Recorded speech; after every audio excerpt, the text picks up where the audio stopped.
Le Maroc a choqué le monde entier en se qualifiant pour les quarts de finale. L'équipe africaine a éliminé l'Espagne de la Coupe du Monde 2022. Et vous êtes sur le point de savoir pourquoi et comment les Marocains ont réalisé le plus grand exploit de leur histoire. Attachez vos ceintures parce que ça va aller aussi vite que les réflexes de Bono. Voici les 6 raisons pour lesquelles le Maroc a éliminé l'Espagne de la Coupe du Monde. Défense de classe mondiale. Bon, l'incroyable tournoi du Maroc l'est grâce à de nombreux facteurs, mais on ne pouvait pas commencer cette vidéo sans parler de la défense. Face à des attaquants de classe mondiale comme Lukaku, Kramaric, Batshuayi, Davis et Ferran Torres, les défenseurs marocains ont été monstrueux.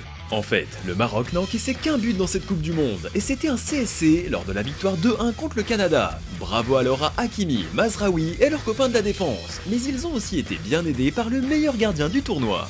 Bono, c'est bien toi ? Yacine Bounou, alias Bono, a probablement été le joueur marocain le plus impressionnant de ces huitièmes de finale. Le gardien de Séville a été essentiel pour son pays et il l'a été avec le sourire. Sacrée confiance, non ? Après avoir tenu la baraque pendant 120 minutes et après quelques arrêts décisifs, Bono savait qu'il avait les espoirs de tout un pays au bout des gants et il a stoppé 2 pénaltys espagnols.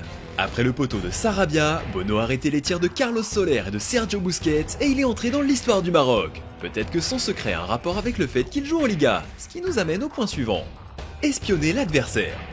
L'équipe marocaine entretient un lien assez étroit avec l'Espagne et son championnat. En fait, un des joueurs clés est né en Espagne. Achraf Hakimi, oui, il est né à Madrid, mais a choisi de représenter le Maroc. Même s'il joue aujourd'hui au PSG, 5 autres joueurs sont actuellement en Liga. Bono et En-Nesyri jouent à Séville, Ezabd étant prêt à Osasuna et Jawad El Yamik évolue au Real Valladolid. En étant donc si proche des joueurs espagnols, les Marocains savaient à quoi s'attendre. Imbattable. La bonne forme du Maroc a peut-être surpris beaucoup de monde, mais les Marocains savaient qu'ils étaient bons. Voilà un fait qui risque de vous surprendre. Vous êtes prêts ? Sur ces 44 derniers matchs, le Maroc n'a perdu qu'à 2 reprises. Depuis leur défaite contre l'Égypte à la CAN, ils n'ont pas perdu depuis 30 matchs. Avant ça, leur dernière défaite remontait même à 2019.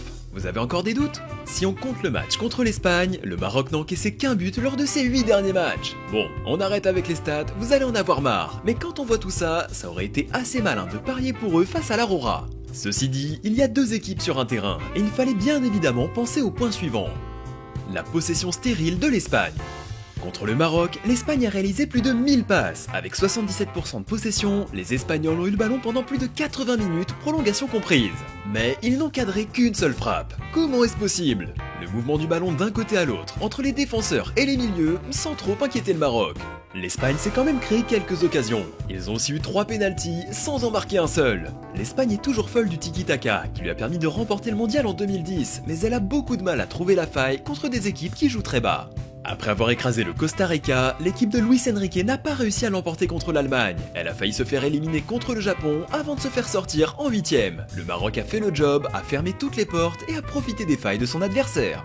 Allez, on enchaîne avec le dernier point de notre liste, et peut-être le plus important, et ça n'a rien à voir avec ce qui a eu lieu sur le terrain. Les supporters du Maroc ont conquis le Qatar.